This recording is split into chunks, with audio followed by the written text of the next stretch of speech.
pro et contra. UK got caught with its pants down this week.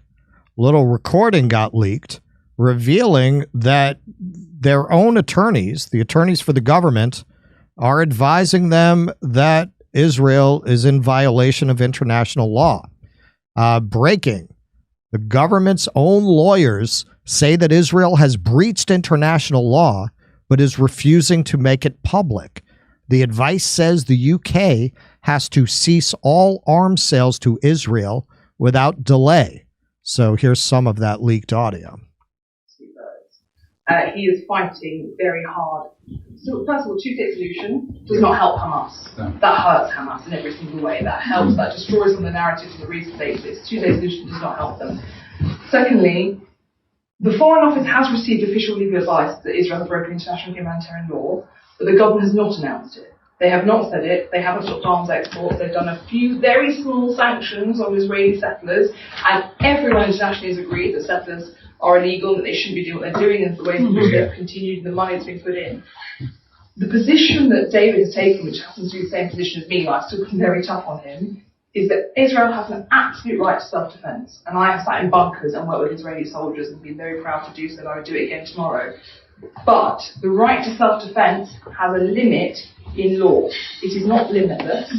And unfortunately, some of the ways in which Israel is prosecuting this is making their long-term security less certain. It is making our long-term security less certain. I'm amazed that our national threat level has not gone up. And it breaks my heart because I know it could be done differently. Definitely. So the problem is we need a long-term security for Israel. That does not happen without a Palestinian state.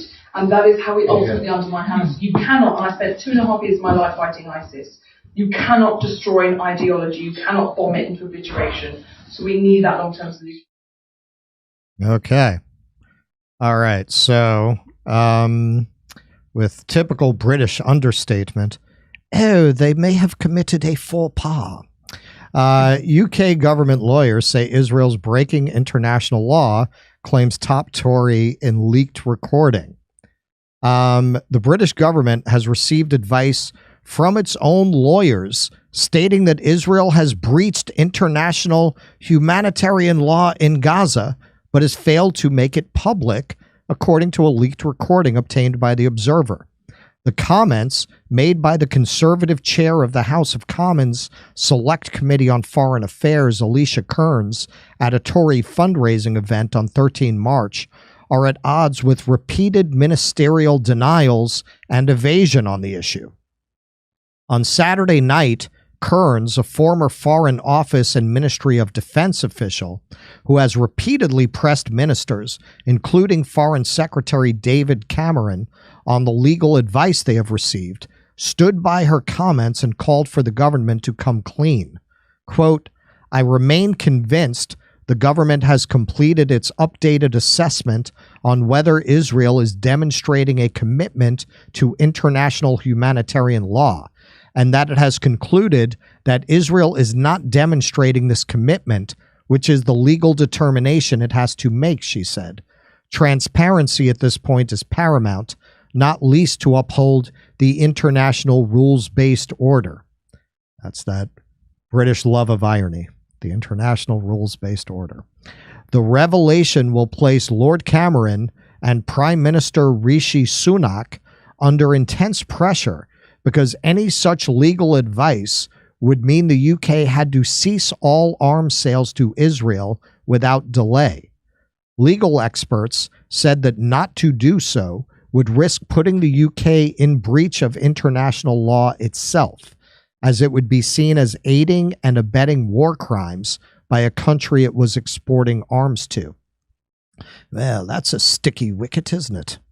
Answering questions at an evening drinks reception hosted by the West Hampstead and Fortune Green Conservatives in London, Kearns said the Foreign Office has received official legal advice that Israel has broken international humanitarian law, but the government has not announced it.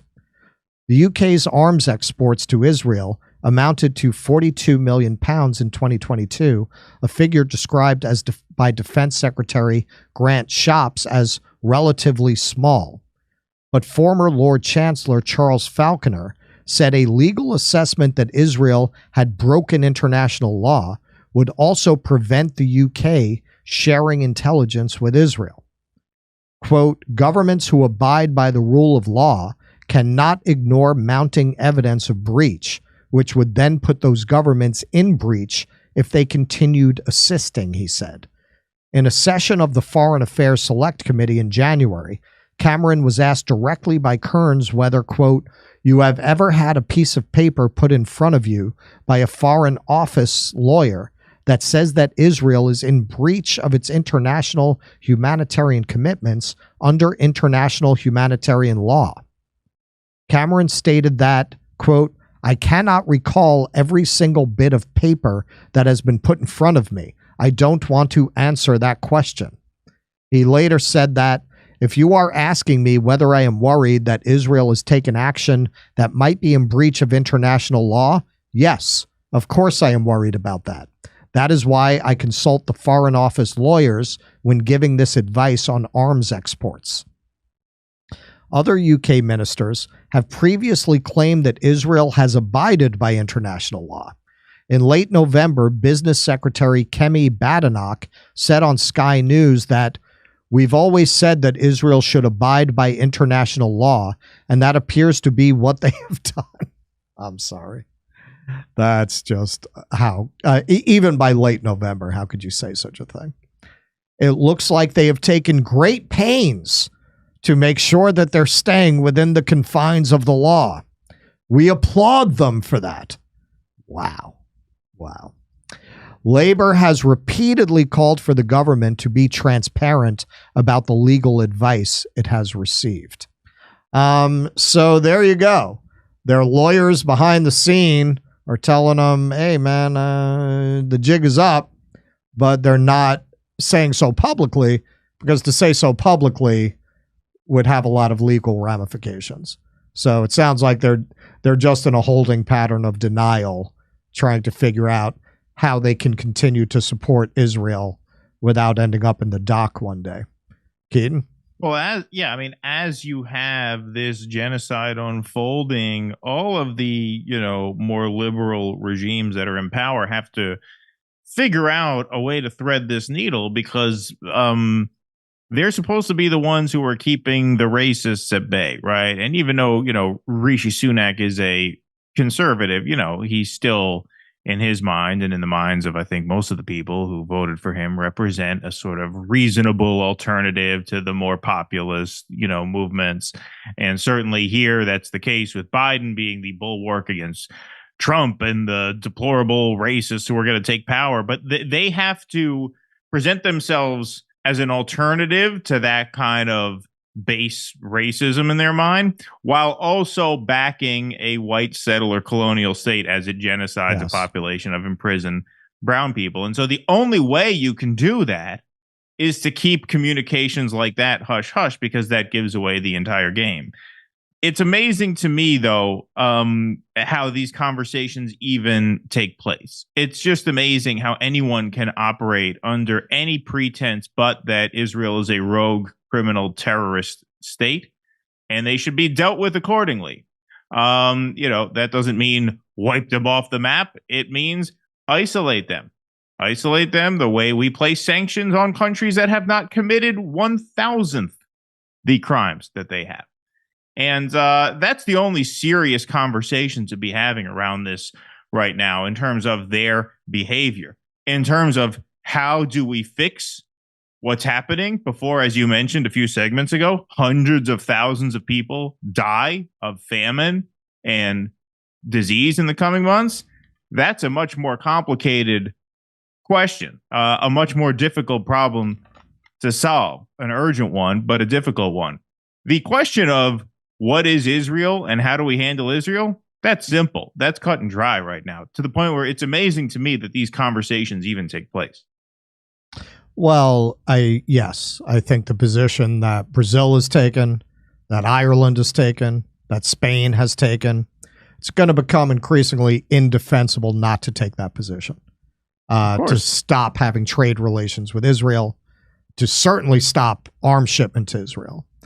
Because as we discussed in the previous segment, the images coming out of Gaza are about to become even more horrific than what you've already seen. And maintaining the pretense that Israel has very effectively maintained for 75 years, that they are the victim, is just going to be impossible. It's going to be impossible for these governments to maintain that premise. And you can see where all of the momentum is going in stories like this, where you have lawyers warning the government, well, you don't want to be in The Hague, do you? So Israel has violated international law. That has certain implications. They're not going to be able to continue to deny that. And from what I know, I think even under the EU, all of the EU countries have the same legal obligations not to support genocide and war crimes. So once that momentum hits a tipping point, they're all going to have to take that position. And that is really the end of Israel being able to function. Now, our country is so, okay, I won't use a certain word so that it'll be easier to clip for YouTube, but our company is so mentally defective, shall we say, that even in the face of that, we'll probably continue as Israel's ally. And that will be its lifeline in the face of that. In the short term, I think that's definitely true. But, we covered on our show last week that support for military operations in Gaza is now 36% here in the U.S. Right. And I think that number will continue to go down. Now, in the short term, you have so many of these lifers who have just been in office forever and who, as we're going to see a couple segments down the road, just unbelievably dogmatic in their support for Israel. Are they going to be replaced with people who are anti-Israel? No, not in the short term. But the writing is on the wall. This is a really formative experience for a lot of younger people, millennials like myself, but especially Gen Zers, in the way that the Iraq War was a formative experience for some of my generation. But the Iraq War wasn't on social media. The Iraq War wasn't on Instagram. There was no TikTok back then. And so, while maybe they should age restrict social media for 14-year-olds, it's important that these 18, 19, 20-year-olds have access to this, because it gives you access to alternative information that is actually true and actually is very enlightening and has actually caused, this real spark amongst younger people to hit the streets over this. And they're not going to forget this. And so, I think in the short term, you're right. But we're talking about, even here in the U.S., I think we're 20 years out probably from, the kind of sentiments currently being expressed by, the so-called marginal voices, on campuses and the fringe left, right? Whatever they used to call it. Those will become mainstream fairly soon. This is not going to last. It can't. It's not possible for this to be forgiven or forgotten. The people who are just so dogmatic as to back Israel through this will not be here in 20 years. And good thing for it, I'll say. Yeah. Something that really strikes me preparing the show and working on our show just overall is how illegitimate all of our leaders are. Sunak, Biden, these people are they're jokes. They're jokes. Yeah. Macron, Trudeau. Who do they represent? Who likes these people? Old people. I'm sorry. I know that's a third rail, but old people who disproportionately vote. Yes. But it is amazing that these people who really don't represent the majority of the public in their respective countries are in power. And everywhere you look in the West, it's the same. It's these fundamentally illegitimate leaders who only speak to this very small elite class that has the delusion that it represents a lot of people because of their institutional power. So the media reflects them back at themselves and they think that's the world. And they don't realize that's actually a very small sliver of the world. But unfortunately, it is a sliver of the world that disproportionately votes because they feel like this is for them. This is about them.